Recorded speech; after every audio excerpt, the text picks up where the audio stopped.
investment banking in India can basically be divided into two parts, front office and back office. Right. And the work that we get during industrial training or even after qualification generally tends to be back office. True. And again, that's learning experience because there you're basically helping investment bankers from APAC, LATAM, or North America. Hmm. And the work more or less remains the same, right? Hmm. The Hmm. only difference is that instead of interacting with the client directly, you are interacting with the front office team of one of these places. Hmm. Um, the second part of investment banking is front office, where you are actually interacting with Indian clients and helping them solve their needs.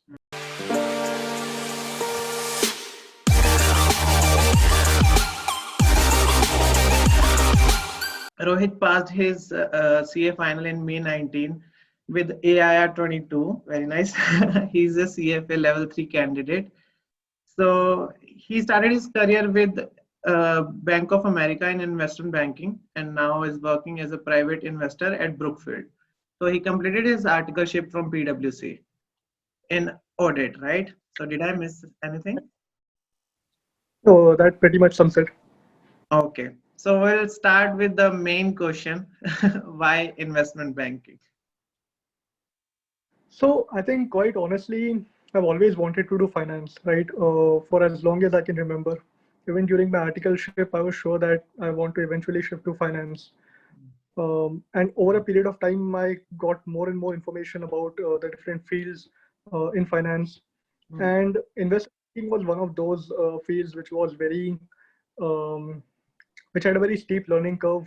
Hmm. You learn about a lot of new industries, you learn about a lot of new companies, Hmm. you learn a lot of basic Excel skills, which are important in every job.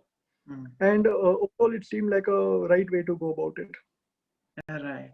So following up on this question, so I had a pretty similar thing. Like I wanted to do investment banking, and then I got into Goldman Sachs for my industrial training, right?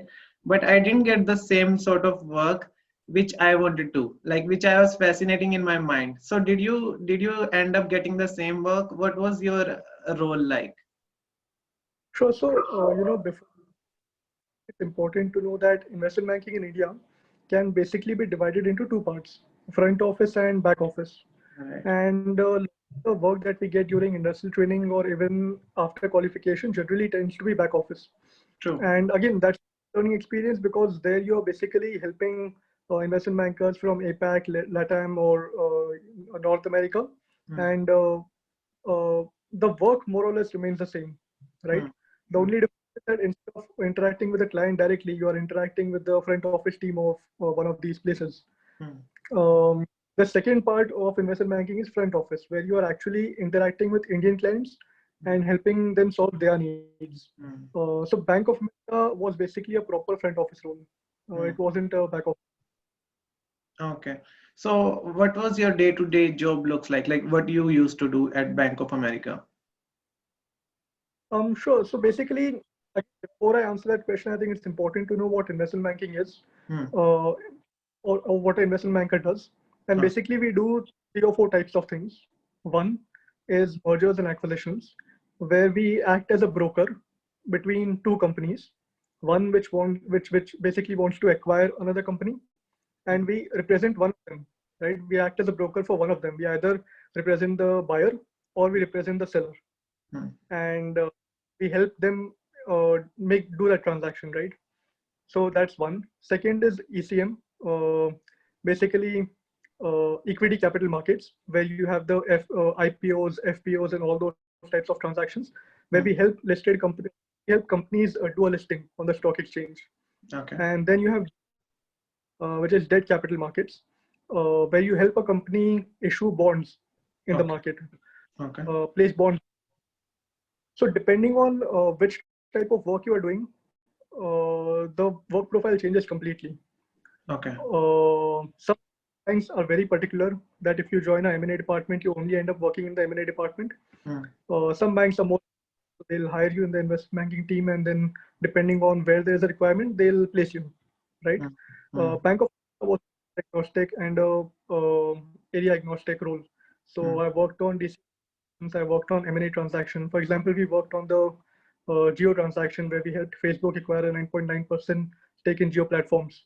Okay. So those transactions that we actually perform, right? When you're working, I mean, if I were to broadly summarize it, I think irrespective of the type of work that you do, around 60 to 70% of the work revolves around PPT, where you are creating pitches and you are trying sell, basically. You're trying to advertise and sell it in a way, right? So for example, a company comes to you and says that we are looking to acquire a company in this industry. We basically convince the buyer, our client, on why it makes sense for to hire us, right? Okay. That's where the pitch comes in. Okay. Create a pitch, we the management, and we try to prove that we are the best person to do this transaction. We'll be able to find you the best match for your requirements. Okay. So that's the pitching part of it. And then I think 30% of the work revolves around Excels, where you prepare financial models, you create different situations, scenarios, sensitivity analysis, um, try to project the financials on how the financials would look after, say, 5 years down the lane, what kind of cash flows the company would generate, all those kinds of things. Investment as a whole is a sell side role, where you are basically selling things. Okay. Buy side be something like private equity or a venture capital or a mutual fund, Okay. where you're buying things. That basically represents the buy side. Okay. Okay. Okay. Right, the finance industry as a whole, you could say there's a buy side and a sell side, but investment banking only under sell side. Okay. Okay. So now we can come to your role, like what you used to do at Bank of America. Sure. So like I said, most of the work was revolving around PPTs, making pitches. So get a news that XX company is planning to do a transaction, and our job was to create and show it to them, you know, basically win the mandate. And then once we have the mandate, we fulfill that requirements. For example, if they are looking to acquire a company in renewable space, we will find out all that exist in the renewable space. We will find out potential targets who in that kind of transaction, something on those lines. Okay, nice. Okay, so what do you think of chartered accountant in general in this field, like investment banking, private equity, and VC, like on a front end? Sure. So quite the way I see it, when you join investment banking as an analyst, right? The job description is very different compared to 5 years down the lane when you are a VP or a director. Right. At an analyst level, your work is to basically be able to understand the financial statements, be able to present it in the right way, make financial models, project the financial models, project the sales, all those things. Chartered accountants are very well suited for because we understand financials, right? We spend so much time reading reports. So it makes us really efficient in this kind of role. But as the job description progresses, as you become a VP or a director, when you actually sell, when you have to market, that's where I think it's important to have a network, be an MBA, have a be able to reach out to people, and there your Illumina network really helps. Okay, so there's this thing in the market, like in a budding chartered accountants as well, right? Like yesterday, I was discussing with a friend to work in PE, investment banking, or a VC. First of all, it's a very difficult to get into this career spectrum, right? And second of all, if even you get into these, then 2 years or 3 years down the line, they'll ask you to pursue MBA. Like these are the pre-MBA roles. So is it like a definite career line you can start just with chartered accountancy and not further pursuing MBA? Look, to answer your first question, the fields that you're talking about are difficult not just for chartered accountants, but even for MBAs, right? So for example, the bulge bracket, Morgan Stanley, JP Morgan, Goldman Sachs, Bank of America, all cumulatively would hire around 10 to 12 people across IIM ABC, right? And we're talking about 1,000 candidates. So even there, the selection criteria is very competitive. On whether chartered accountancy is in itself sufficient, I've seen people who have gone all the way to the top of the hierarchy only on the basis of chartered accountancy. I think once you get in, uh, the discrimination stops to a large extent. In an investment bank, Okay. in a PE, there are some funds which are very specific that you need to have an MBA to progress within the firm, or there's a glass ceiling. But a lot of funds also are more than happy to promote you only on the basis of your chartered accountancy course. So it's not set in stone, but yes, there are few firms which are specific about that. Okay. So you're saying in general, it's a competitive field both for MBA and chartered accountants as well. Right. Okay. Okay. Okay. So what's your current role looks like in Brookfield as a private investor? Is it the same like investment banking or is it different? No, so my current very different from the work that I did at Bank of America. Okay. Bank of America, our main job was to do a transaction, right? And our main income as a firm was a fee income, right? Which was basically a brokerage percentage of the transaction. And once you are done with the transaction, you are no longer affected by it, right? You get then move on to the next transaction. Compared to that, move on to the buy side. You actually from your balance sheet, from your LPs, and is invested for a period of time, say 5 years or 7 years. Could the type of situation. So you need to live. It's not really a 1 month or a 3 month phenomena. You need to be confident about the investment. You need to look at it from a different perspective. And there, the firm is basically a carry fee on the overall returns of the transaction. So it's a completely different. The work that we do is completely different. In one place, focusing on marketing. In buy side, you're analyzing the company on whether the investment makes sense, what could side, doing an industry, or things like that. So the work profile changes completely. Okay. So after that, like supposedly if Brookfield invests into a particular company, so like do they take part in their day-to-day strategies or like do they have a seat in their board as well? So again, it completely depends because of the investment. If you are a minority investor, your role would be more suggestive. But if you were to acquire, then the focus would be more on transformation. You would try to implement things depending on the requirement, maybe change the management. I mean, it really depends. There are a variety of things that you can do, but the ultimate goal is to maximize the return on investment. Okay, okay. Okay, also this particular question, I'm sure you would be getting a lot. Like how did the rank help you after your result? That's a very, I think, to be honest, rank does help. There's no doubt about it. Okay. Helps you more in the first few years of your career. Hmm. But saying that what the career path that I've chosen would not have been possible without rank is a wrong statement, right? For example, Bank of America in the past has hired people who are non-rank holders. So it's not set in stone. It's not an entry barrier. For example, if you look at consulting, right, like McKinsey and Bain, they have a very criteria entry barrier in a way that unless you are a rank holder, you just cannot get in. They just your CV in most cases. But that's not the investment banking or private equity. You see many people who got into investment banking went on to join private equity even without a rank. But it's going to be a tough path because it's tough even for MBA people who do their chartered accountancy, go on to join IIM Ahmedabad, Bangalore, Calcutta. Even they have a very tough time getting into investment banking.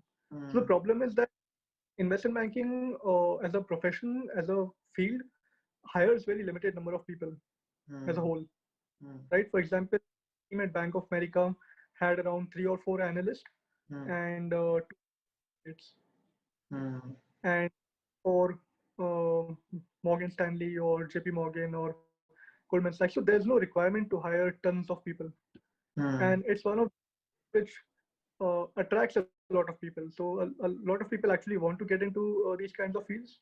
So it's going to be a competitive and tough game for everyone, not just chartered accountants.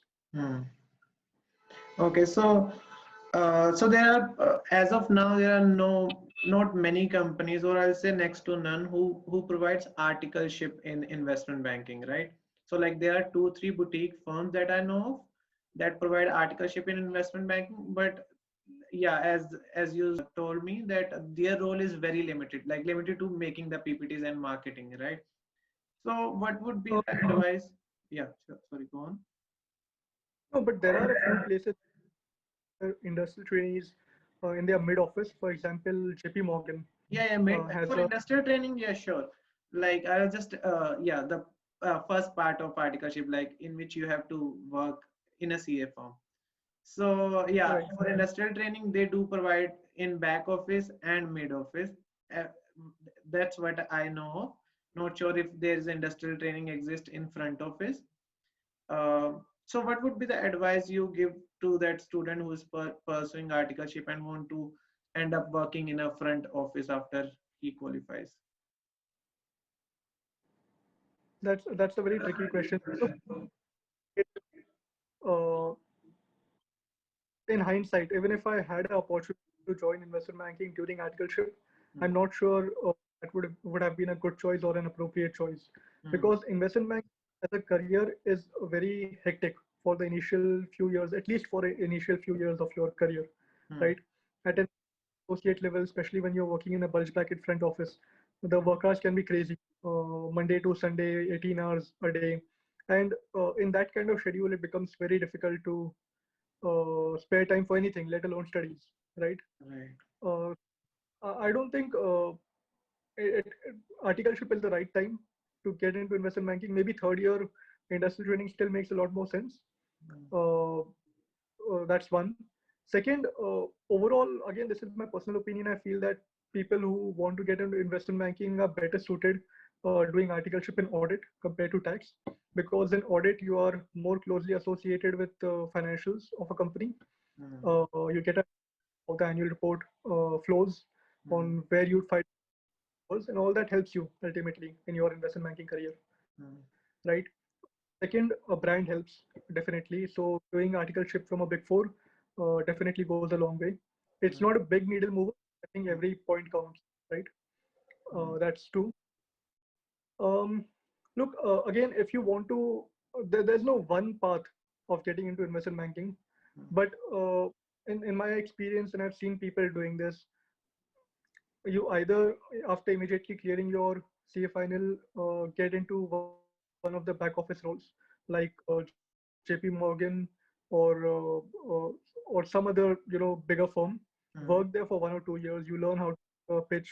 You learn how Hmm. to make the marketing materials and do a front office role. And I've seen many people making that transition from back office to mid office or front office of a slightly smaller firm. And then you move on to you take 1 or 2 jumps, but then you Hmm. ultimately reach there, right? Hmm. Second could be joining a internship program of one of these firms. For example, I'm not sure if you know this, but my program at Bank of America initially was a 6-month internship program where Hmm. they give you an opportunity to prove yourself. And if you really perform well, they convert you into a full-time role.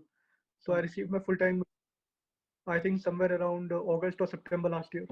Hmm. Um, so that's second. Or third, you join the front office of one of the slightly smaller firms. Hmm. You try to get in like O3 Capital or Hmm. Avendus. I mean, these small places, these are giants in the Hmm. Indian scenario, but at the same time, they're not bulge brackets, right? Right. You could Kotak Investment Banking, which has a really good investment banking team, Hmm. and these places tend to hire chartered accountants. They don't have that. It's much easier, I would say. And then you make a jump from there to the next place, right?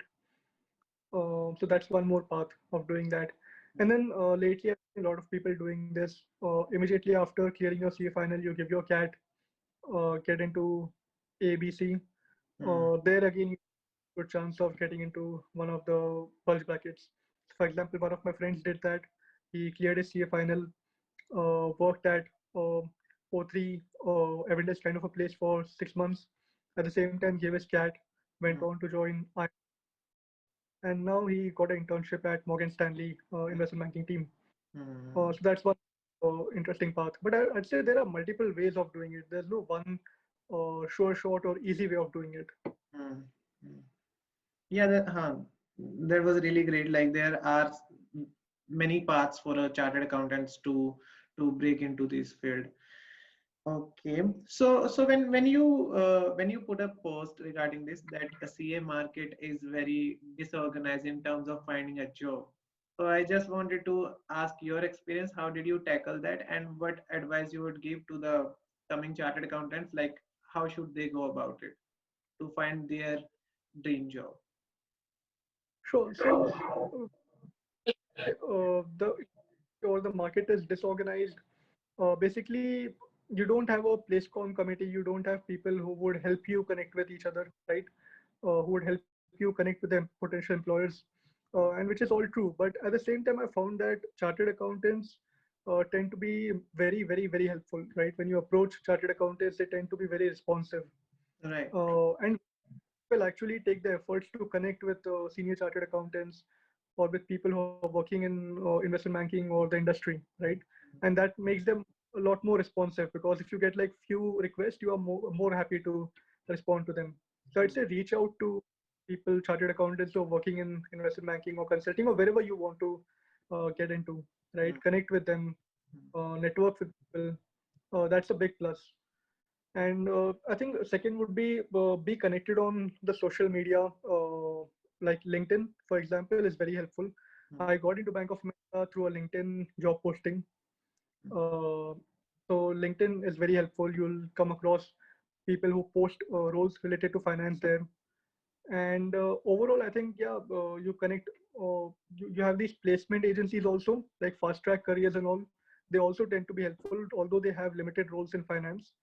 But that's why of doing it.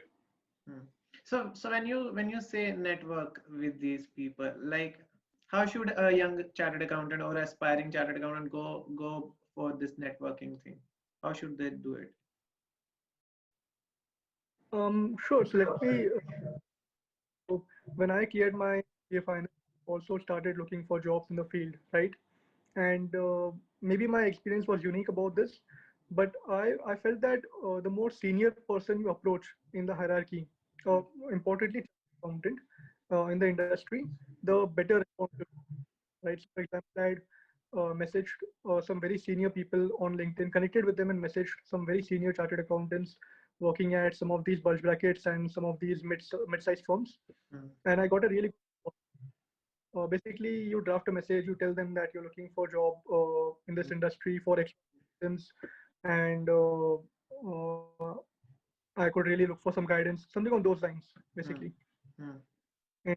directly asking for, I think that really helps. So thanks for taking the valuable time since you have like a hard stop. But at last, if you want to cover any specific question that you get asked from on social media, that'll be good.